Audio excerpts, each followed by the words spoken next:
एक मित्र ने लिखा है, एक प्रश्न मन में बहुत सालों से है और जब भी वो प्रश्न मन में उठता है बहुत ही विचलित हो जाती हूँ।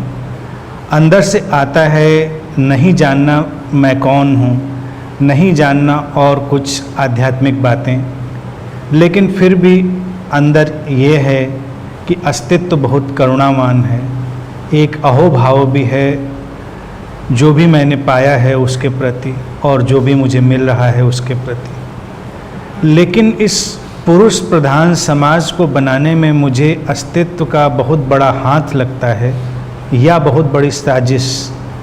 उसने स्त्री को इतना कोमल क्यों बनाया है कि वो चाहे न चाहे उसके साथ सेक्स करना आसान है।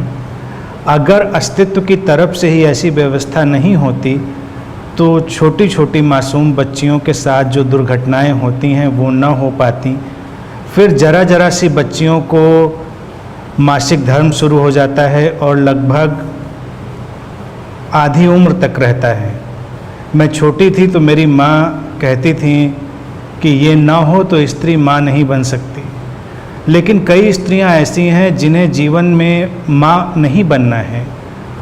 वो आउट ऑफ चॉइस अपने चुनाव से माँ नहीं बनने का निर्णय लेती हैं, लेकिन फिर भी उन्हें इस प्रक्रिया से या इस पीड़ा से गुजरना पड़ता है। क्या आपके पास इसका उत्तर है? यदि है तो प्लीज़ ज़रूर समाधान करें। जब भी ऐसे प्रश्न उठते हैं मन कहता है पता नहीं भगवान कहाँ है, वो मेरे सामने आए तो मैं उससे पूछूं।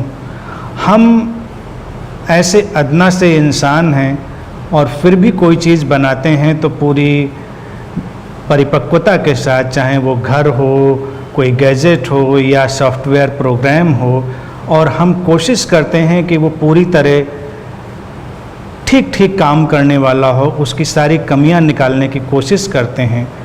और ईश्वर या अस्तित्व जिसको हम इतना बड़ा क्रिएटर, आर्किटेक्ट या प्रोग्रामर मानते हैं, उसने स्त्रियों की ऐसी प्रोग्रामिंग क्यों की है? छोटी छोटी बच्चियां जो कुछ भी नहीं जानती उनको भी इस पीड़ा से गुजरना पड़ता है। आखिर क्यों? मेरी एक आंटी कहती थी स्त्री जन्म पिछले जन्म के पापों को काटता है पर अंतर मन ये नहीं मानता। कृपया मार्गदर्शन करें। प्रश्न सुंदर है, अच्छा है और ऐसे प्रश्न उठने चाहिए। हमको सारी व्यवस्थाओं को एकदम से स्वीकार करके नहीं चलना चाहिए। बहुत सारे प्रश्न स्वाभाविक रूप से व्यक्ति के मन में उठते हैं। वो आध्यात्मिक यात्रा में हो, साधना कर रहा हो, किसी मुकाम पर पहुंच रहा हो, लेकिन फिर भी कुछ प्रश्न उसको झकझोरते हैं। अलग अलग प्रश्न हो सकते हैं, लेकिन स्त्री पुरुष के प्रश्न मौलिक रूप से मनुष्य को, एक साधक को, एक खोजी को हमेशा से झकझोरते रहे हैं। अब ये प्रश्न भी कुछ ऐसे ही उलझनों को लेकर खड़ा हुआ है।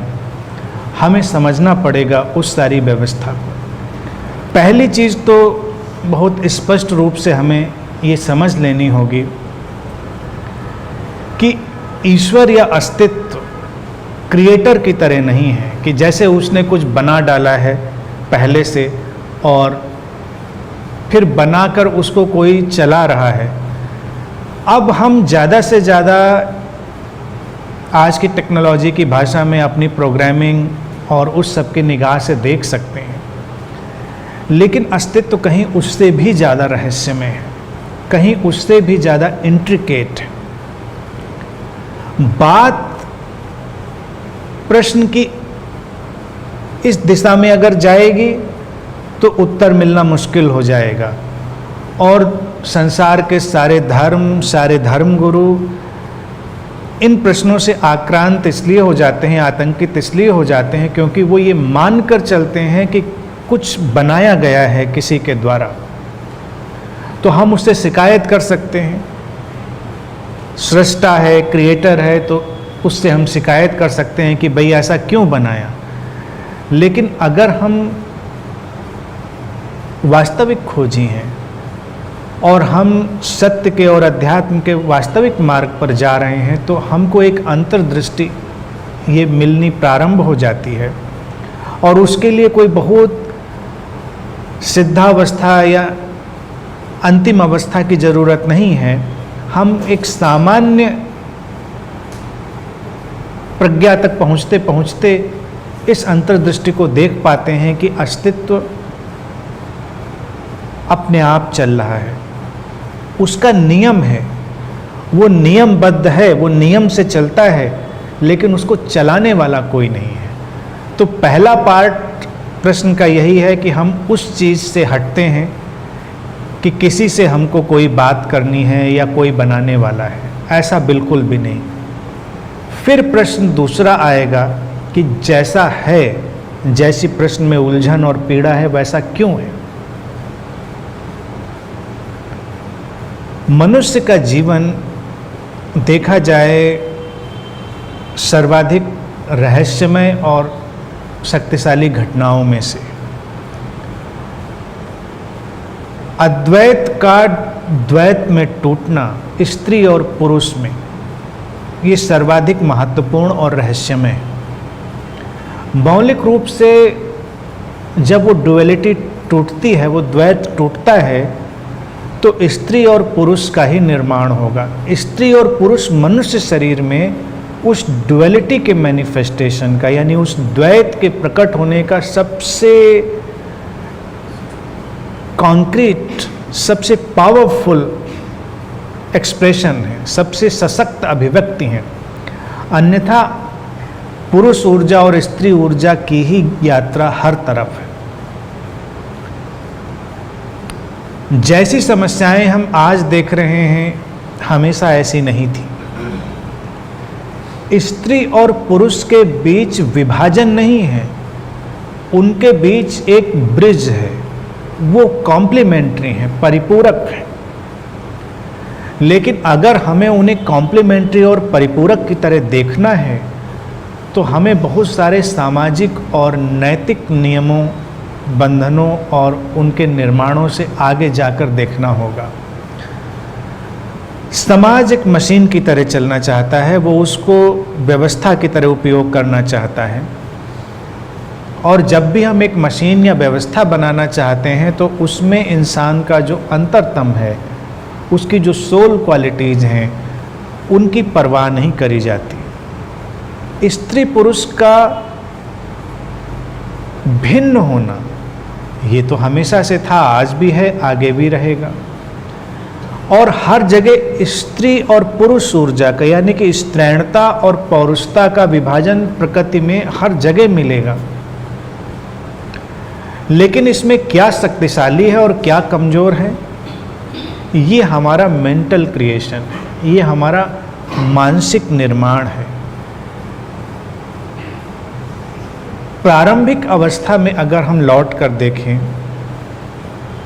तो प्राकृतिक रूप से अगर हम तुलना ना करें, तो स्त्री शरीर जैसे कि मान्यता है, सामान्यता कि उसे कोमल और कमज़ोर बनाया गया है। विज्ञान भी इस बात के विरुद्ध खड़ा होता है कि वो स्ट्रक्चर में ही कोमल है, उसका केवल जो स्ट्रक्चर है वही कोमल है, अन्यथा न्यूरोलॉजिकली, इंटरनली, साइकोलॉजिकली बहुत सारे तलों पर वो कहीं ज़्यादा शक्तिशाली है। अब ये बातें बोलने का मतलब ये नहीं है कि ये कोई तुलना है, कौन ज़्यादा और कौन कम, ये लड़ाई नहीं है, लेकिन इसको देखना पड़ेगा। स्त्रियों की जो अभिव्यक्ति है, स्त्री शरीर की अभिव्यक्ति है, वो बहुत ही परिपक्व है। और चूंकि उसी से सृजन की यात्रा आगे जानी थी, अस्तित्व की जो यात्रा है जीवन की, वो आगे बढ़नी थी, तो प्राकृतिक रूप से वो शरीर अपने आप किसी ने बनाया नहीं है। लंबे समय से कुछ चीज़ें अपने आप उस तरह से प्रोग्राम्ड हो जाती हैं। बहुत सारी चीज़ें जो हैं शारीरिक तल पर हों या बाहरी तल पर, वो प्रकृति के बदलाव के साथ और व्यवस्थागत बदलावों के साथ एक अलग रूप लेती हैं। वैसा क्यों होता है, ये प्रश्न पूछना स्वाभाविक है, लेकिन इसका उत्तर पाना बहुत कठिन है। चूँकि इसका उत्तर पाना कठिन है तो लोग ये मान कर चलते हैं कि कोई तो होगा बनाने वाला, इतना समझदार, इतना कुशल होगा जिसने बनाया होगा। लेकिन हम अगर इतनी बात समझ लें कि एक इनबिल्ट कॉन्शियसनेस हमारे अंदर चलती है, जिसकी अपनी एक इंट्यूटिव विजडम है, एक उसकी अपनी अंतः प्रज्ञा है जो सब कुछ को ठीक ठीक संतुलन में लाती रहती है, तो उत्तर है। लेकिन इस उत्तर को स्वीकार करने में थोड़ी दिक्कत होती है मन को। उसको लगता है कोई तो कर रहा होगा। यकीन मानिए कोई नहीं कर रहा है, और यही हमारी चेतना की सबसे बड़ी खूबसूरती है कि वो एक ऑटो विजडम में है, एक स्वतः प्रज्ञा में है जो सारे काम करती चलती है। अब जैसे एक छोटा सा उदाहरण आपको बताएं कि सर्दियां हों, आप नहा रहे हों या कपड़े भी धुल रहे हैं, तो अचानक सबने देखा होगा कि हमारी जो फिंगर टिप्स हैं इसमें रिंकल्स आ जाते हैं, वो सिकुड़ जाती हैं। और सर्दियों में ज़्यादा होता है ऐसा। अचानक आपने पानी में हाथ डाला, आप स्नान कर रहे हैं और देखा आपने आपकी फिंगर टिप्स सिकुड़ रही हैं, उसमें रिंकल्स पड़ गई, ग्रूव्स आ गए। अब प्रश्न ये उठता है क्यों? ऊपर से तो यही लगता है कि हाँ, ठंड में शरीर सिकुड़ गया, लेकिन बात कहीं इससे गहरी है। जब वैज्ञानिकों ने इस पर शोध किया कि ऐसा क्यों होता है, तो उन्होंने पाया कि इस शरीर की एक ऐसी इंट्यूटिव विजडम है जो ये जानती है कि ठंड में आपके हाथों की जो अपर स्किन है, ऊपरी त्वचा है, उसका सेंसेशन कम हो रहा होता है और वो थोड़ा नमनेस की तरफ जा रही है। तो जो चीज़ आप पकड़ रहे होंगे वो हाथ से छूट सकती है और फिसल सकती है। तो उसी शरीर की हर सेल की, हर कोशिका की एक सेलुलर विजडम ने उस सेल को सिकोड़ दिया, जिससे वो ग्रूव बन गए। तो जब आप कोई चीज़ पकड़ेंगे उस चीज़ में, तो वो उतनी जल्दी फिसलेगी नहीं, वो रफ हो गई स्किन, उसकी फिनिश बदल गई। ये छोटा सा उदाहरण और चमत्कार जैसा है, चमत्कृत करने वाला है कि इतनी प्रज्ञा हमारे शरीर में है कि जो जानती है कि अगर इस समय हम कोई चीज़ उठाएंगे तो हाथ से फिसल जाएगी, तो वो हमारे फिंगर टिप्स को ग्रूव्स में, रफ स्किन में बदल देती, जिससे वो ग्रिप स्ट्रांग हो जाए। अब इसको बैठ कर कोई कंप्यूटर पे प्रोग्राम नहीं कर रहा है कि भाई ये सज्जन नहा रहे हैं बाथरूम में और इनकी स्किन नम पड़ने वाली है, इनके हाथ से सामान फिसल जाएगा तो रिंकल डाल दो। भगवान की और अस्तित्व की हमने ऐसी ही धारणा बना रखी है, कॉन्सेप्ट ऐसा ही है। जबकि कॉन्सेप्ट बिल्कुल सिंपल है कि चेतना जो है हमारी, द ऑल परवेडिंग कॉन्शियसनेस, उसके अंदर एक इटर्नल विजडम है, एक अनंत प्रज्ञा है जो चीज़ों को अपने आप संभालती है। सब कुछ वैसे ही हो रहा है, हमारे शरीर में एक एक एक्टिविटी वैसे ही हो रही है, आप यकीन माने। अब जब स्त्री और पुरुष शरीर का विभाजन हुआ उस चेतना के माध्यम से, यानी कि वो चेतना जो मौलिक रूप में अद्वैत है, नॉन डुअल है, अनमैनिफेस्टेड कॉन्शियसनेस, वो अद्वैत है। लेकिन वो जब अनमैनिफेस्टेड कॉन्शियसनेस मैनिफेस्ट होती है तो द्वैत में टूटेगी, वही उसके आगे बढ़ने का तरीका है। द्वैत में टूटेगी तो मूल रूप से पुरुष ऊर्जा और स्त्री ऊर्जा के विभाजन बनेंगे। लेकिन मनुष्य की यात्रा में स्त्री और पुरुष उसके सबसे पीक एक्सप्रेशन है, शिखर अभिव्यक्तियां हैं। तो इसीलिए स्त्री और पुरुष शरीर की भिन्नताएं भी अपने में अनोखी और अद्वितीय हैं।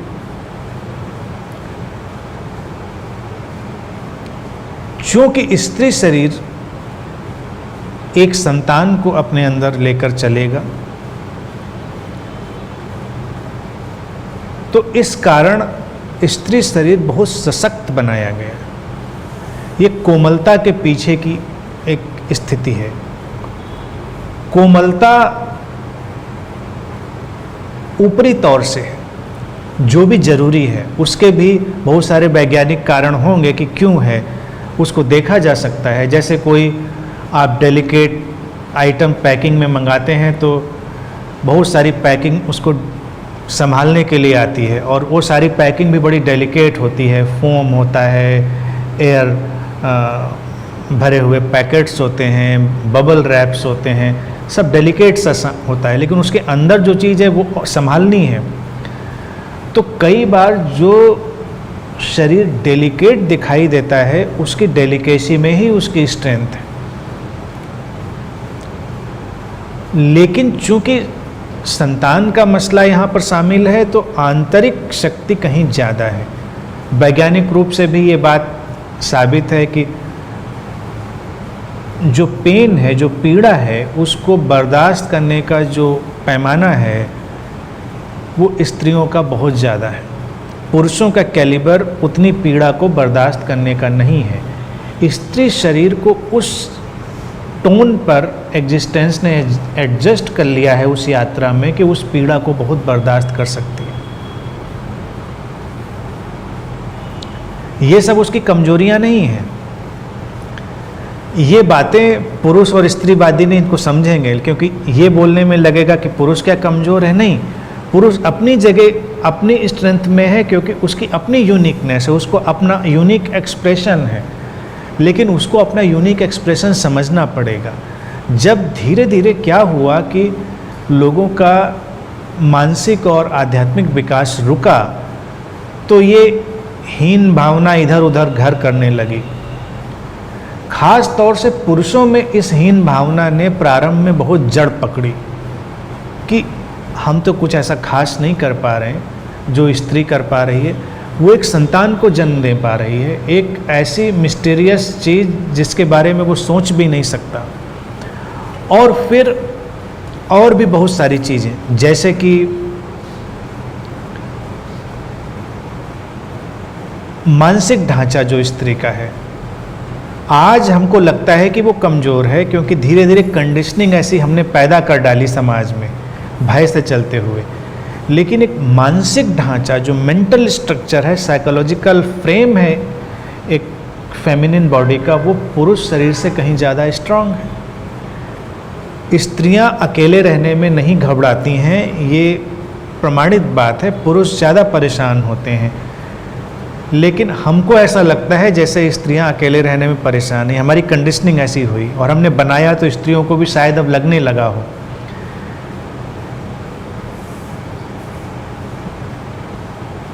पूरी ह्यूमन हिस्ट्री इस बात की विटनेस है, गवाह है। पति पत्नी है, पति की मृत्यु हो जाए, सामाजिक रूप से स्त्रियों को कमज़ोर बनाने की साजिश रची जाती है, वो एक अलग बात है। लेकिन स्त्री उसको बहुत अच्छे से हैंडल कर सकती है, उस अकेलेपन को, उस दुख को, उस अवसाद को। लेकिन एक पुरुष, उसका पार्टनर, उसका साथी अगर खोता है, उसकी मृत्यु होती है, तो वो उसको बहुत अच्छे से हैंडल नहीं कर पाता। वो उस अकेलेपन में ज़्यादा परेशान होता है, टूटता है, अवसाद में जाता है। साइकोलॉजिकल स्ट्रक्चर उसका वीक है। बार बार मैं ये रिमाइंड कर रहा हूँ, वीक और स्ट्रांग से कंपेयर मत करिएगा, केवल मैं बता रहा हूँ, क्योंकि ये प्रश्न स्त्रियों की पीड़ा से संबंधित है, ये इसलिए उनका रिप्रेजेंटेशन इस समय थोड़ा सा अलग ढंग से मैं कर रहा हूँ। बाकी दोनों यूनिक हैं, उनका भिन्न होना ही उनकी अवस्था है, तुलना कोई नहीं। लेकिन फिर भी आप देखें तो जब कालांतर में ऐसे ऐसे चीज़ें सामने आने लगीं कि स्त्रियां ज़्यादा आनंदित हैं, वो ज़्यादा शांत हैं, शारीरिक रूप से भी वो कम बीमार पड़ती हैं, मानसिक रूप से वो कम विचलित होती हैं, तो पुरुषों को जब उनका आध्यात्मिक विकास नहीं हो पाया तो हीन भावना ने पकड़ा। हीन भावना के चलते हुए फिर आक्रमण शुरू हुए। बलात्कार की जो बात लिखी है, रेप जैसी घटनाएं, वो उसी प्रक्रिया में आई। और स्त्री शरीर ऐसा डिजाइंड है, वो पैसिव डिजाइंड है कि जिसमें बलात्कार संभव है, जबरदस्ती सेक्स संभव है, लेकिन यहीं पर उस शरीर की एक और मिस्ट्री है कि आक्रमण से एक स्त्री को कभी पाया नहीं जा सकता। आक्रमण से कभी स्त्री रहस्य को नहीं पाया जा सकता। लाओ त्से भी कहता है जो द फेमिनिन सीक्रेट है, अस्तित्व जो है वो स्त्रैण रहस्य की तरह है और उसके प्रति समर्पित होकर ही उसे पाया जा सकता है। यानी कि आप एक स्त्री को प्रेम करते हैं तो वो आपके लिए खुलेगी, उसके द्वार आपके लिए खुलेंगे। आप प्रेम नहीं करते हैं तो आक्रमण कर सकते हैं लेकिन आप उसे पा नहीं सकते। उसकी चेतना, उसकी आत्मा, उसका मन सब अलग पड़ा रह जाएगा। और फिर शरीर क्या है? शरीर तो एक मशीन है। शरीर की मशीन में कुछ बहुत रखा नहीं। तो बलात्कार होते बेशक हैं, लेकिन देखा जाए लोगों के जीवन में जो एक संतुष्टि होनी चाहिए, लोगों के जीवन में जो एक संबंधों में समरसता होनी चाहिए, जो उनके जीवन में एक भराव होना चाहिए, उसकी कमी के कारण ही ऐसा होता है। और जो लोग ऐसा कर रहे होते हैं उनके जीवन में वो चीज़ कभी नहीं आती, वो दुखी ही रहते हैं। विवाह में भी बलात्कार एक ऐसा इशू है जो बहुत डिबेट का रहा है और हमेशा चलता रहा है। कानून भी उस पर काम कर रहा है, कई लोग उसको मानने के लिए तैयार हैं, कई नहीं। क्योंकि विवाह होने का मतलब ये नहीं है कि सेक्स का लाइसेंस मिल गया किसी को। आम तौर से समाज ऐसे ही देखता है, विवाह का मतलब आपने एक स्त्री को खरीद लिया है और अब उसको सेक्स के लिए हमेशा तैयार रहना चाहिए। तब शुरू होती है हिंसा, तब शुरू होता है बलात्कार। बड़ा भारी इशू है ये, बहुत टिपिकल और इंट्रिकेट प्रश्न है। लेकिन जहाँ जिस संबंध में या जिस विवाह में भी ऐसी घटना प्रारंभ होती है, उस विवाह से या उस संबंध से प्रेम धीरे धीरे खत्म होने लगता है और स्त्री रहस्य धीरे धीरे विदा होने लगता है। क्योंकि स्त्री भी अपने स्त्री रहस्य को नहीं जानती। अभी जो हालात हैं, स्त्रियों को बहुत खुश इसलिए नहीं होना चाहिए कि उनको जैसे सब पता है, उनके ऊपर कंडीशनिंग की लेयर्स पर लेयर्स जम चुकी हैं। लेकिन फिर भी नेचर अपने आप में प्योर है, नेचर अपने आप में शुद्ध है। तो स्त्री का अंतरतम भी अपने आप में उस तरह से शुद्ध है, उसको छुआ नहीं जा सकता। स्त्री रहस्य तो गहरी संवेदनशीलता में ही खुलता है, प्रेम से ही खुलता है। काम वासना के प्रति एक तो बात नहीं होती हमारे समाज में। और मैंने हमेशा कहा है, तीन चीज़ें, तीन में से दो प्रायोरिटी पे, उनको ऑर्डर में ही ले सकते हैं तीनों चीज़ों को, सेक्स, डेथ एंड मनी।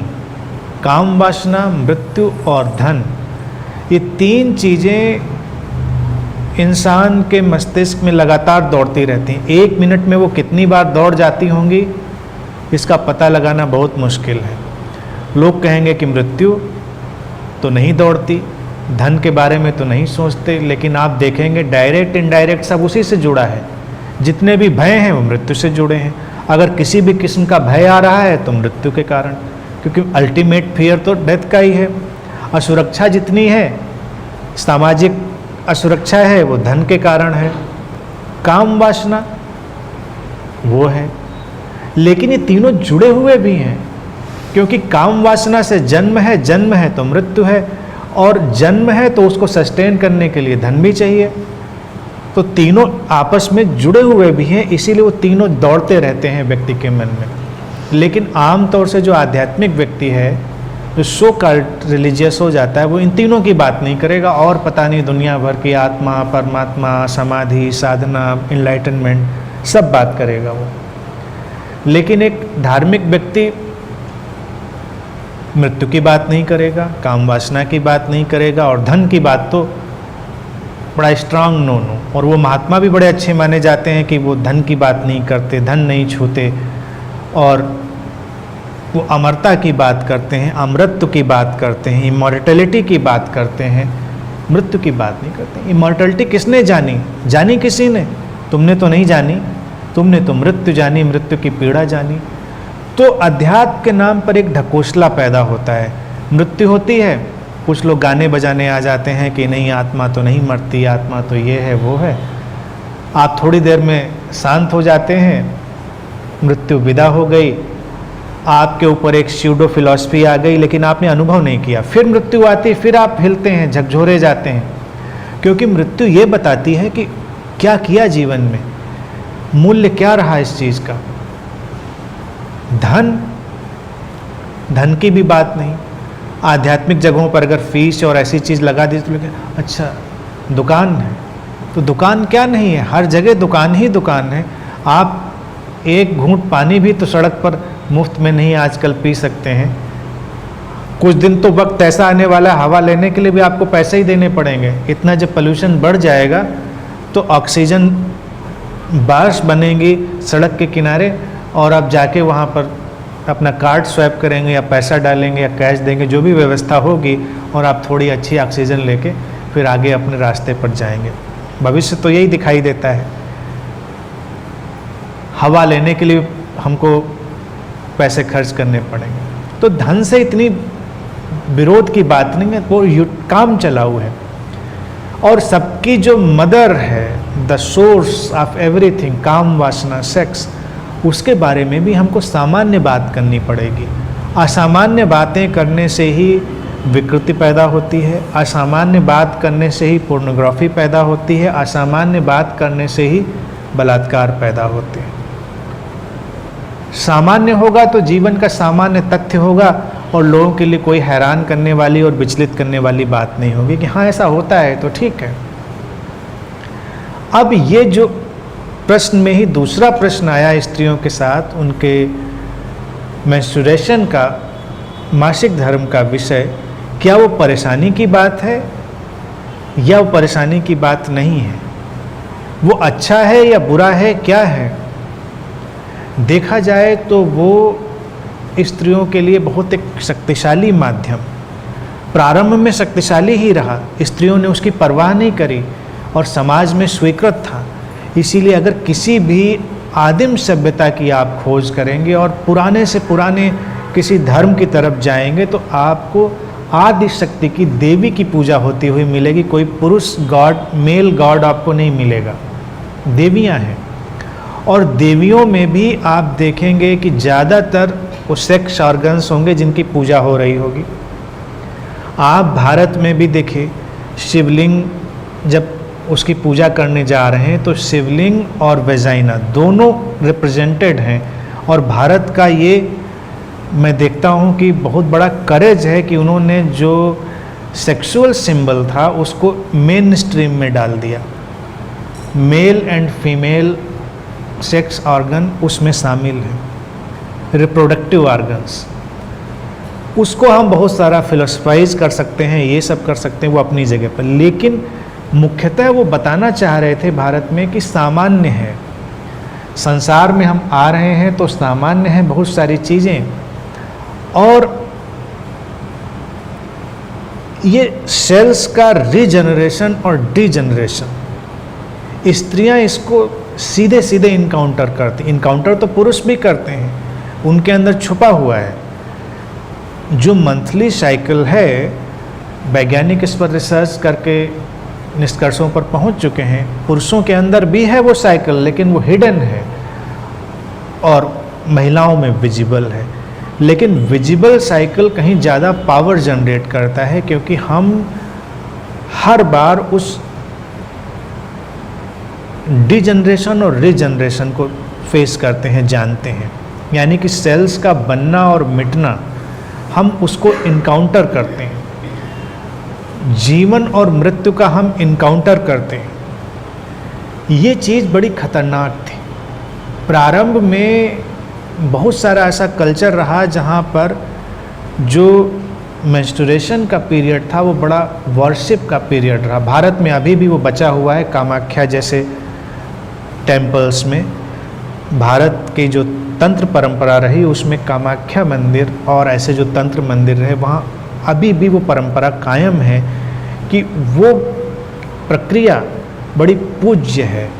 और कामाख्या में भी लोग दूर दूर से इकट्ठे होते हैं। वो मानते हैं कि साल में एक दिन वो जो विग्रह है उससे वो मेंस्ट्रुएशन के उससे गुजरता है देवी का विग्रह मूर्ति, मान्यता है उनकी। मान्यता यही है कि कामाख्या का जो मंदिर बना वहाँ पर देवी की योनि गिरी, उनकी वेजाइना वहाँ पर गिरी। जब शिव ने नृत्य किया तो वो कामाख्या बना। ये सब इsoteric सिंबल्स हैं जो ऐसा बनाते हैं, लेकिन उसके चलते लोगों में बड़ी रेवरेंस और वार्शिप है। अब एक तरफ तो ये रेवरेंस और वार्शिप है और दूसरी तरफ भारत में ऐसे मंदिर है जहाँ पर स्त्रियों को तब जाने नहीं देते हैं जब वो अपने पीरियड्स में हो, वो अपने मासिक उसमें हो। क्यों हुआ इस पर देखना ये पड़ेगा कि ये जो हर महीने घटना घटती है स्त्रियों के साथ, ये उनको साइकिक प्लेन पर बहुत ही पावरफुल बनाती है, क्योंकि वो सीधे सीधे मृत्यु का इनकाउंटर करती। इसीलिए भारत में हमने काली को भी रिप्रेजेंट किया, मृत्यु की देवी, और काली को हम बिल्कुल न्यूड बनाते हैं। भारत का अपना साहस है, करेज है। हम लोग घबराते नहीं किसी बात से कि डर कर कोई चीज़ रिप्रेजेंट करें। काली को बिल्कुल न्यूड रिप्रेजेंट करते हैं, रक्तपान करते हुए, खून से खेलते हुए। वो वही रक्त है, रक्त या ब्लड या खून वो मृत्यु का प्रतीक है और जीवन का भी प्रतीक है। कितनी हैरान करने वाली बात है, वही खून जीवन भी देता है और वही खून मृत्यु भी देता है। यानी कि अभी किसी की गर्दन काटिए, खून शरीर से निकाल लीजिए तो मरेगा, और वही रक्त जीवन भी ला रहा है।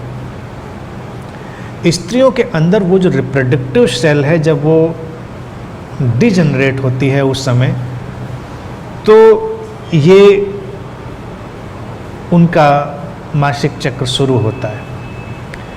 लेकिन जैसे ही हम उस साइकिल में जाते हैं, चूँकि स्त्रियों की कंडीशनिंग खराब कर दी गई, उस खराब करने के कारण, उस साजिश के कारण वो उसको महसूस नहीं कर पाती।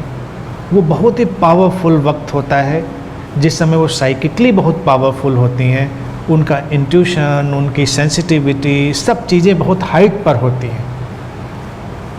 समाज में उसको उल्टा रिप्रेजेंट कर दिया गया, क्योंकि लोगों को लगा कि अगर ये स्त्रियों को एहसास होता रहा, जो कि पहले था, और उसी को देखकर समाज में एक नई परंपरा, धर्म और उसके माध्यम से क्रिएट करी गई कंस्पिरेसी की तरह, अगर ये एहसास करा दिया गया स्त्री को कि ये बहुत पावरफुल टाइम है, तो उस समय वो बहुत पावरफुल है, जस्ट लाइक गॉडेस।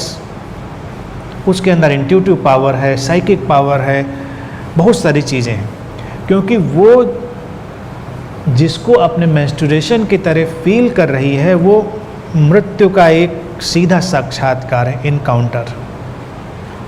यानी कि जो सेल उसके अंदर जीवन देने के लिए इकट्ठी हुई थी, जो अगर फर्टिलाइज होती तो उससे जीवन आगे निकलता, वही सेल जब फर्टिलाइज नहीं हुई तो शरीर से बाहर फेंकी जा रही है, शरीर उसको बाहर ला रहा है, बाहर ला रहा है तो मृत्यु की घटना घट रही है। तो इसके उलट धर्मों ने, नैतिकवादियों ने, जिन्होंने ऑब्जर्व किया, बड़े क्लेवर लोग थे, उन्होंने स्त्री को अछूत जैसा बना दिया। उन्होंने कहा कि इन दिनों में स्त्री पूजा नहीं करे, इन दिनों में स्त्री मंदिरों में ना जाए, इन दिनों में स्त्री खाना ना छुए, और इतना अंधविश्वास कि अकल्पनीय है। अगर आप अभी गूगल भी करें तो इतने अंधविश्वास, सुपरस्टिशन मिल जाएंगे कि आप हैरान रह जाएंगे। स्त्रियों को दूध छूना मना था, जो दूध देने वाले पशु थे उनके पास जाने से मना किया गया, क्योंकि पशु दूध देना बंद कर देंगे, वो दूध छू लेगी तो दूध फट जाएगा, वो अचार में हाथ लगा देगी तो अचार खराब हो जाएंगे, खाना छू लेगी तो खाना खराब हो जाएगा, मंदिर चली जाएगी तो मंदिर अपवित्र हो जाएगा। बहुत सुपरस्टिशन। स्त्री का मन धीरे धीरे कमज़ोर बन गया। उसने कभी प्रश्न नहीं पूछा ये कौन सा मंदिर और कौन से भगवान जी हैं जो मेरे जाने से अपवित्र हो जाते हैं, फेंको उठा के इनको, अगर इतने ये कमज़ोर हैं, अपवित्र हो जाते हैं। भाई इतने गए बीते भगवान का क्या करना, और ऐसे टुटपुंजिया मंदिर का क्या करना जो हमारे जाने से अपवित्र हो जाता है। यानी कि वो हमसे तो कमज़ोर ही ठहरा ना, हमसे कमज़ोर ठहरा। लेकिन स्त्रियों को ये आवाज़ उठाने नहीं दी गई, उनको समझा दिया, और बहुत आराम से वो समझ गई। पूजा नहीं करनी, मंत्र नहीं पढ़ना, ध्यान नहीं करना, कुछ नहीं करना। और मैं गारंटीड ये बात कहता हूँ, अगर स्त्रियाँ उन दिनों में ध्यान में जाएं तो इनलाइटनमेंट गारंटीड। अगर वो बहुत सरेंडर्ड हों, ओपन हों, रिसेप्टिव हों, कंडीशनिंग को पीछे हटा पाएँ तो 3-4 दिन में इनलाइटन। इतना आसान नहीं है फिर भी, क्योंकि कंडीशनिंग इतनी आसानी से नहीं हटेगी, लेकिन पॉसिबिलिटी पूरी है। फिर एक नैतिक रूप से और मान्यता रही कि जब मेंस्ट्रुएशन है तो सेक्सुअल रिलेशन नहीं होने चाहिए। उस पर बहुत नैतिकवादी चिंतन और न्यू एज चिंतन सब है। होना चाहिए नहीं होना चाहिए ये व्यक्तिगत मसले हैं, लेकिन पॉइंट ये है कि वो ध्यान को समर्पित हो सकते हैं वो दिन। वो हमारी ट्रिवियल एक्टिविटी के लिए नहीं है। ज़्यादातर जो सेक्सुअल एक्टिविटी है वो बड़ी ट्रिवियल है, सर्कस है। अगर आप देखेंगे तो आपको लगेगा आपको उससे मिलता कुछ नहीं है, और कई बार आप निराश हो जाते हैं इतनी सर्कस से। और पुरुष अगर थोड़े भी सेंसिटिव हों तो बहुत जल्दी निराश हो जाएंगे, सर्कस उन्हीं को करनी पड़ती। लेकिन वो इतने सेंसिटिव नहीं हैं कि उनको निराशा पकड़े, क्योंकि अल्टीमेट जो संबंध है, संबंध स्त्री और पुरुष का शारीरिक तल पर दिखाई देता है, लेकिन वो वस्तुतः ऊर्जागत है, वो एनर्जी बेस्ड है। और अगर ऊर्जा का प्रवाह बहुत तेज हो रहा हो कभी, और आप स्त्री के साथ बैठे हैं और गहरे प्रेम में हैं, तो आपको शारीरिक तल पर उससे जुड़ने की ज़रूरत नहीं पड़ेगी। लेकिन मज़ेदार बात यह है, इसी से स्त्रियों से भय पैदा हुआ। इस चीज़ को सक्रिय स्त्री ही कर पाएगी। यानी कि जब वो गहरे प्रेम में होगी और खुलेगी, उसके अंदर से जब ऊर्जा बहेगी, तो आप एक साइकिल में, एक रिदम में चले जाएंगे। बहुत सारी साधनाएं इस पर आधारित रहीं। विज्ञान भरोत तंत्र में अभी हम आएंगे ऐसे सूत्रों पर। भारत में इस तरह की साधनाओं को लता साधना, युग्म साधना का नाम भी दिया गया। तंत्र ने बहुत काम किया इस पर, और तंत्र ने ही पहली बार स्त्री को सबसे ज़्यादा सम्मान दिया, सर्वाधिक रेवरेंस दिया। तंत्र में स्त्री ऑब्जेक्ट या वस्तु नहीं रह गई, लेकिन समाज ने उसको वस्तु में ढाला, धर्मों ने उसको वस्तु में ढाला। धार्मिक किताबें देखिए, स्त्री के लिए एक भी ध्यान की विधि नहीं है, कुछ भी उसके लिए नहीं है, बल्कि यही है कि वो बाधा है, साधना में अड़चन है, रुकावट है। और स्त्री के लिए साधना में क्या रुकावट है, अड़चन है, इसका वर्णन कहीं नहीं। अगर स्त्री और पुरुष साथ में रह रहे हों तो ये स्त्री शरीर और उसकी मानसिक संरचना की खूबसूरती ही है कि काम वासना में जाने के लिए स्त्री की आतुरता नहीं है। पुरुष का शरीर ऐसा है, एक्सट्रोवर्ट है, कि उसकी आतुरता है। अगर स्त्री को काम वासना में न ले जाया जाए तो वो जीवन पर्यंत भी बिना जाए रह सकती है, उसको कोई परेशानी नहीं है। लेकिन पुरुष नहीं रह सकता, वो एक्सट्रोवर्टली डिजाइंड है। इसमें अच्छाई और बुराई नहीं है, ये नहीं देखेंगे कम है, ये ज़्यादा है, अच्छा है, बुरा है, क्योंकि वो एक्सट्रोवर्ट डिजाइंड है तो उससे कुछ काम होते हैं। एक्सट्रोवर्ट डिजाइन से कुछ काम बनने हैं, कुछ काम इंट्रोवर्ट डिजाइन से बनने, कुछ पैसिव वर्क से बनने हैं। एग्जिस्टेंस तो बैलेंस पर बेस्ड है। बायोलॉजिकली भी स्त्री बैलेंस्ड है, पुरुष शरीर जो है वो उतने संतुलन में नहीं है। लेकिन इस संतुलन असंतुलन का खेल ही उस बड़े संतुलन को लाने के लिए है। हमने क्या किया, प्रेम के बजाय लोगों को सामाजिक व्यवस्था और विवाह में ढालने की कोशिश करी। वहीं पर आकर सब चीज़ें हो गई गड़बड़। भारत में एक धारणा थी कि संबंध मोक्ष की तलाश के लिए, मोक्ष का यहाँ जीवन और मृत्यु से, मुक्ति से मतलब नहीं था। मोक्ष का मतलब था जो लाइफ की ड्युअलिटी है उसके पार जाना, यानी कि जो द्वैत है उसके पार जाकर उस बिंदु तक पहुँच जाना जिसमें स्त्री पुरुष सहयोगी हो सकते थे। अब अगर स्त्री और पुरुष साथ में आएं और उनका लक्ष्य हो इस द्वैत के बाहर चले जाना, तो इससे खूबसूरत संबंध नहीं हो सकता। लेकिन हमने संबंध को बनाया कंफर्ट, कन्वीनियंस, इस पर हमने संबंध को केवल सर्वाइवल तक ही बनाकर छोड़ दिया कि व्यक्ति तो सर्वाइवल में ही लड़ता झगड़ता रह जाता है। सर्वाइवल करे कैसे, रोटी कपड़ा मकान कैसे जुटाए, संतानें भी सर्वाइवल का ही हिस्सा हैं। तो संबंधों को भी एक बड़ा भारी इशू बना दिया गया संतान लाने का। शादी हो, एक तो बच्चे हों उनके ऊपर शादी का दबाव, शादी हो जाए तो बच्चों का दबाव, बच्चे कब पैदा कर रहे हैं। कोई कभी ये नहीं पूछता, और स्त्री ने भी कभी नहीं पूछा कि क्यों पैदा करें बच्चे, मतलब मकसद, कोई प्रयोजन, उद्देश्य जो होता है समाज में ऐसा ही होता है। और फिर उलट देखिए, उलटबाजी ये कि संतान पैदा करे स्त्री और मानी जाए पुरुष की। स्त्री केवल माध्यम है, सामाजिक रूप से संतान होती है पुरुष की। तो स्त्रियां भी ऐसे ही कहती हैं कि मैं तुम्हारे बच्चे की माँ बनने वाली हूँ, तुम्हारे बच्चे की माँ बनने वाली हूँ। फिल्मी डायलॉग पुराने इस डायलॉग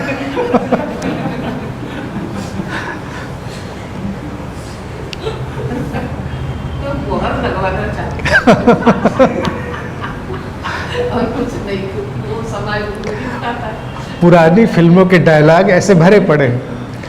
जबकि स्त्री ये नहीं सिंपली कह सकती मैं माँ बनने वाली हूँ, मैं माँ बन रही हूँ।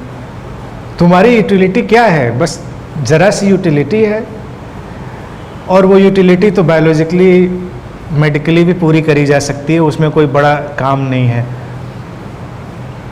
पुरुष को तो पता भी नहीं चले कभी कि कब यूटिलिटी पूरी कर ली गई। अभी तो उसका एक डीएनए और उससे क्रोमोसोम लेकर भी हम काम चला लेंगे, जो आगे हो साइंस डेवलप कर रही है। Not only sperm is needed, हमको तो उसका डीएनए चाहिए, क्रोमोसोम चाहिए, तो उस पर भी काम हो रहा है। लेकिन उसकी ज़रूरत नहीं है, वो बहुत आर्टिफिशियल मामला है। प्रेम से जब संतानें आती हैं तो उनका मसला अलग होता है। लेकिन विवाह या स्त्री पुरुष संबंध का उद्देश्य संतान लाना बिल्कुल भी नहीं है। संतानें आई केवल व्यक्ति के अहंकार से, उसके पोजीशन से, उसकी मूर्खता से, कि उसको लगता है कि अब मैंने इतना धन जमा कर लिया, घर मकान बनवा लिया, सब इकट्ठा हो गया, अब इसके बाद इसको भोगेगा कौन। अगर हमने अपनी संतान नहीं लाई तो कोई भी इसको उपयोग करेगा, तो लगता है अपना होना चाहिए। और तुम मर गए, चले गए, तुमको क्या पता कि तुम्हारे बच्चे उसको भोग रहे हैं या कौन भोग रहा है, ये तो पता ही नहीं चलता। ये सब इल्यूजन है। लेकिन व्यक्ति का अहंकार कहता है कि मेरी संपत्ति पर मेरा ही कुछ होना चाहिए। तो संपत्ति और ये सब चीज़ें धीरे धीरे पुरुषवादी बनती गई। तो समाज का जो पुरुष प्रधान समस्या का हिस्सा है प्रश्न में, वो सचमुच में है, लेकिन वो अज्ञानता से पैदा हुआ है। धीरे धीरे उसको हमें इल्यूमाइन करना है और स्त्रियों को जागना है, वो कमज़ोर नहीं है। अब रहा सवाल देखिए बलात्कार का। अभी एक रिपोर्ट आई, अभी लेटेस्ट, अभी 2 दिन पहले ही मैंने न्यूज़पेपर में पढ़ा, किसी एनजीओ ने कराई, भारत में ही 45 राज्यों में कई हज़ार बच्चों के ऊपर, और पाया कि 12 से 18 साल के जो बच्चे हैं, even male and female both are included, ऐसा नहीं केवल बच्चियां ही, बच्चियां, लड़के लड़कियां सब। रिपोर्ट तो ये कहती है, हालांकि अविश्वसनीय लगता है, लेकिन रिपोर्ट कहती है तो मानना पड़ेगा, और मुझे भी लगता है कि सच हो सकता है। वो कहते हैं कि हर 2 में से 1 बच्चा किसी न किसी प्रकार के यौन उत्पीड़न का शिकार है, सेक्सुअल वायलेंस का शिकार है, किसी न किसी प्रकार का, मोलेस्टेशन, टीजिंग या इवन ग्रॉसर फॉर्म, 2 में से 1। और वो कहते हैं कि वो 4 में से 1 बात कभी सरफेस पर आती है, और 5 परिवारों में से 1 परिवार कभी उस पर आवाज़ उठाता है, यानी कि 4 परिवार उसको दबा देते हैं। वजह उस पर जब सर्वे में आई कि ज़्यादातर यौन उत्पीड़न जो है वो आसपास के लोगों के द्वारा ही होता है, रिलेटिव्स के द्वारा ही होता है। बच्चियां हो या बच्चे, दे आर वल्नरेबल। और चूँकि आसपास का कोई होता है, चाचा मामा ताऊ ताए जो भी हैं, तो बात उठती नहीं।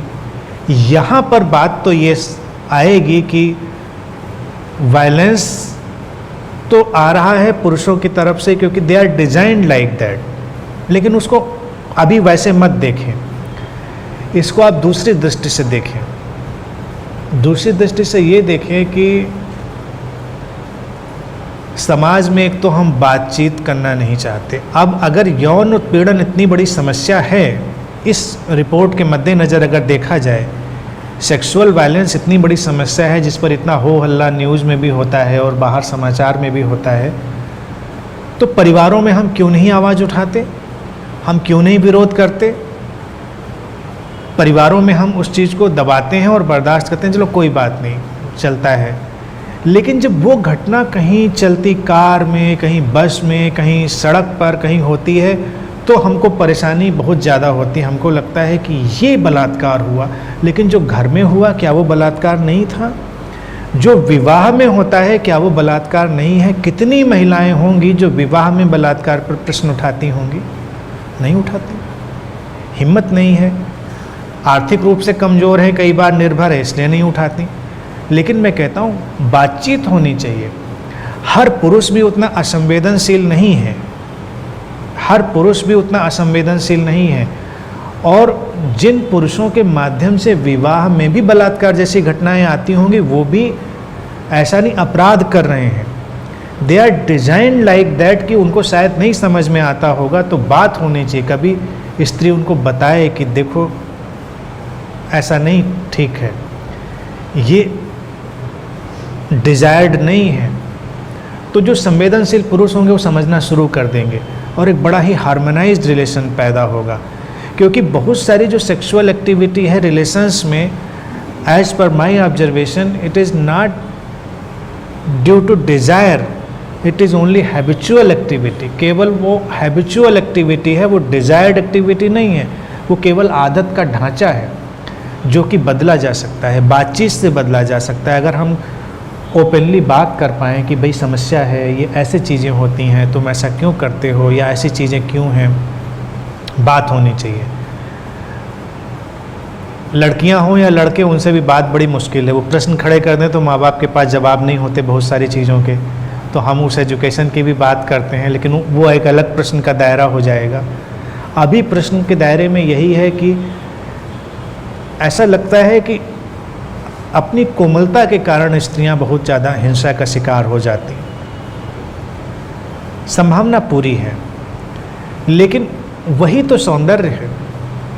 और हिंसा भी देखा जाए समाज में कभी कभार ही घटती है, ऐसा नहीं रोज़ घट रही है। उसके लिए हमें मानसिक ढांचे बदलने पड़ेंगे। और जिन चीज़ों की शेल्टर स्त्रियों ने अब तक ली है, जैसे धर्म, उन पर प्रश्न खड़ा करना पड़ेगा, उनको बदलना पड़ेगा। मुझे आज तक हैरानी है इस मेंस्ट्रुएशन के प्रश्न पर।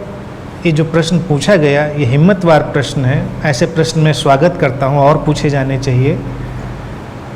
आज तक किसी स्त्री ने ऐसे मंदिरों के दरवाजे बंद नहीं किए, ये मुझे हैरान करने वाली बात लगती है। उनको बंद कर देने चाहिए थे। ऐसी किताबें जिन्होंने उनकी निंदा करी, आज तक उन्होंने उन किताबों को उठाकर फेंका नहीं।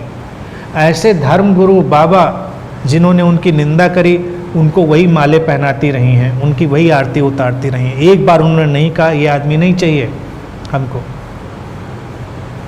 ऐसे स्टूपिड लोग हमको नहीं चाहिए समाज में, या ऐसी बेकार की किताबें नहीं चाहिए। उन्होंने स्वीकार कर लिया कि ठीक है। उस स्वीकार से वो बात उलझन में पड़ी। थोड़ा रेबेल होना पड़ेगा, थोड़ा विद्रोही होना पड़ेगा, और बहुत सारी चीज़ें हैं किसी के कहने पर ना जाकर खुद महसूस करने पड़ेंगे। ये जो अभी देखिए मेंस्ट्रुएशन की बात बताएं तो अभी भी इतनी टैबू और इतनी समस्या है कि सैनिटरी पैड भी कोई लड़की अगर ख़रीदने दुकान पर जाए तो दुकान वाले चौंकते हैं, खुलकर वो सैनिटरी पैड भी नहीं मांग सकती और वो उसको छुपा कर ही देते हैं। उसको वो ऐसे सामने से हाथ पे पकड़ के नहीं आ सकती, वो छुपी हुई चीज़ें होंगी। सैनिटरी पैड कॉमन चीज़ है, होता है, जीवन का हिस्सा है, तो दुकान वाले भी उस पर ऐसे चीज़ें करते हैं। ये सामाजिक टैबू हैं जो मैं बता रहा हूँ। बहुत सारी चीज़ें, और जानकारी आज की जनरेशन को भी इतनी कम है कि वो हैरान करने वाली बात। पहली चीज़ तो किसी चीज़ को अपवित्र और गलत मानना बंद करें। मेडिटेटिव मेरा सजेशन ये है कि उन दिनों को ध्यान के लिए उपयोग करें। स्त्रियों का जो भी वो मंथली साइकिल है उसको मेडिटेशन में यूज करें और ट्रेमेंडस चेंज दिखेगा। और पुरुषों के लिए भी सजेशन है, जब वो काउंटर पार्ट हैं, घर में साथ में हैं, तो वो भी एक डिफरेंट एनर्जी फील करेंगे। वो एक डिफरेंट लय होगी, डिफरेंट रिद्म होगी, जहाँ पर ध्यान में जाना ज़्यादा आसान और ज़्यादा संभव होगा। ज़्यादा ओपननेस होती है उस समय, रिसेप्टिविटी कहीं ज़्यादा होती है, कई गुना होती है। बस अपने दिमाग से उसके जितने भी सुपरस्टिशियस ख्याल हैं वो निकाल दें। B normal. ये सौभाग्य है कि स्त्रियों को इस साइकिल का दर्शन प्रकृति ने दे दिया। ये गलत प्रोग्रामिंग नहीं करी गई, ये दर्शन है जीवन और मृत्यु के साइकिल का। और अनकॉन्शियसली कहीं कितना भी उनकी कंडीशनिंग को दबा दिया गया हो, लेकिन अनकॉन्शियसली कहीं स्त्रियां जन्म और मृत्यु को लेकर सहज हैं। जन्म को लेकर सहज बात समझ में आती है क्योंकि जन्म वो दे पाती हैं। मृत्यु को लेकर बात थोड़ी समझ में नहीं आती क्योंकि लगता है मृत्यु। भारत में हमने इसीलिए काली का कॉन्सेप्ट, काली काल से बना है। काल मृत्यु का नाम है, काल मृत्यु का देवता है। काल से हमने वर्ड बनाया काली, यानी कि वही माँ जो जन्म देती है, वही माँ हमको मृत्यु में भी एब्जॉर्ब कर लेती है। द सेम सोर्स, वही सोर्स जो जन्म देता है, उसी सोर्स में हम वापस लौटते हैं, वही मृत्यु है। इसीलिए जो माँ शब्द भी रहा है, इससे बहुत इमोशनल होने की ज़रूरत नहीं। लोग इस शब्द से भी बहुत इमोशनल हैं। उसको देखें, समझें, जानें, अपनी कंडीशनिंग से हटकर उसको फील करें।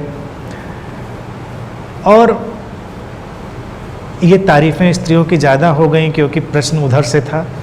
पुरुषों को अपने को कहीं से कमज़ोर नहीं समझना है, उनकी अपनी बहुत विशेषताएं हैं। वो प्रश्न भी आएंगे तो हम उस पर भी हाईलाइट करेंगे। And they are not violent. पहली चीज़ ये समझ लें, वो वायलेंट जैसे जान पड़ते हैं, लेकिन यही उनकी खूबी है कि वो वायलेंट हो सकते हैं। ये खूबी है, खुसूसियत है। अब देखें कि एक नाइफ हमने बनाया, कितने काम करता है, लेकिन वो जान भी ले सकता है, उंगली भी काट सकता है, लेकिन इससे नाइफ गलत नहीं हो जाता। क्योंकि जब हमको चीज़ों को थ्रो करना है, आगे ले जाना है, तो हमको मेल एनर्जी चाहिए, हमको एग्रेसिव एनर्जी चाहिए, हमको थोड़ी वायलेंट नहीं, एग्रेसिव और वायलेंट को निगेटिव टर्म में ना लें। अब जैसे देखें एक सिंपल सा प्रोसेस, अगर वही इसमें सेक्सुअल प्रोसेस की ही बात अगर हम समझाएं, लास्ट बात बता रहा हूँ। एक मेल फीमेल अगर इंटरकोर्स में जाए तो मेल स्पर्म जो आएगा उसमें करोड़ों स्पर्म है, और जो स्पर्म का स्ट्रक्चर है वो एग्रेसिव है, वायलेंट है। आपस में दौड़ शुरू होती, कंपटीशन शुरू होता है। स्त्री शरीर में वो स्पर्म लाइव सेल हैं जो कुछ समय जिंदा रहेंगे, और वो एक दौड़ लगाते हैं, पूरा साइंटिफिक डिस्क्रिप्शन है। और उसमें जो सबसे तेज़ दौड़ने वाला है, जो सबसे ज़्यादा पावरफुल सेल है, वो स्त्री के एग तक पहुंचती है और फर्टिलाइज होती है। नेचर का ये लॉ अपने आप में बहुत ब्यूटीफुल है, क्योंकि नेचर नहीं चाहती कि वो कमज़ोर सेल्स, वो जो फर्टिलाइज होकर किसी कमज़ोर बच्चे का निर्माण करेंगी, वो आगे जाएं। तो उन सेल्स में ऑटोमेटिक, यानी कि वही ऑटो विजडम जो स्त्री को बहुत सारी चीज़ें दे रही है, वही ऑटो विजडम मेल बॉडी में, मेल स्पर्म सेल में वो विजडम देती है कि सेल्स तो आ गई, ये करोड़ों स्पर्म है, लेकिन इसमें से जो बेस्ट है, जो सर्वाइवल के लिए सबसे ज़्यादा नीडेड है, वो आगे जाए। तो उन सेल्स में उस ऑटो विजडम से उस मैस्कुलिन एनर्जी की ऑटो जो प्रज्ञा है, स्वतः प्रज्ञा है, वो स्पर्म आगे जा पाता है, बाकी पीछे रह जाते हैं, ख़त्म हो जाते हैं। जो सबसे ज़्यादा हेल्दी है, जिसका डीएनए क्रोमोसोम सबसे हेल्दी है, जो उतनी दूर तक दौड़ पाया तो उसकी हेल्थ ही है ना, उसकी स्ट्रेंथ है। तो क्या हम नहीं चाहेंगे कि जो बच्चे आएँ जीवन में वो हेल्दी हों? हम मरे पिटे बच्चे तो नहीं चाहेंगे, कमज़ोर काहिल। तो स्पर्म भी हमको कमज़ोर और काहिल वाला नहीं चाहिए, वो स्ट्रांग स्ट्रेंथ वाला चाहिए। तो वो वायलेंट है, वो एग्रेसिव है, वो एग्रेसिवली जा रहा है, दूसरों को धक्का देते हुए, पछाड़ते हुए, आगे निकलता हुआ पहुंच गया अपने टारगेट तक। तो ये सब उसकी खूबी है, पुरुष ऊर्जा की अपनी खूबी है। लेकिन मनुष्य में हमने जो माइंड पाया है वो एनिमल्स में नहीं है, तो उसको बहुत सारी चीज़ें और भी समझने की, इस खूबी को और अच्छा रूप दिया जा सकता है। इस एग्रेशन को, इस एक्सट्रोवर्ट नेचर से हम बहुत कुछ और खूबसूरत बना सकते हैं। क्योंकि हम ऐसा संसार तो कभी नहीं चाहेंगे कि उसमें स्त्रियां ही स्त्रियां हों या पुरुष ही पुरुष हों। हमको चाहिए दोनों ही, और दोनों ही हेल्दी चाहिए, परफेक्ट चाहिए, और अपने गुणों में बहुत ही सशक्त चाहिए। स्त्रियां स्त्रीणता में सशक्त चाहिए और पुरुष अपनी पौरुषता में सशक्त चाहिए, तभी समाज संतुलित होगा। आज के लिए इतनी।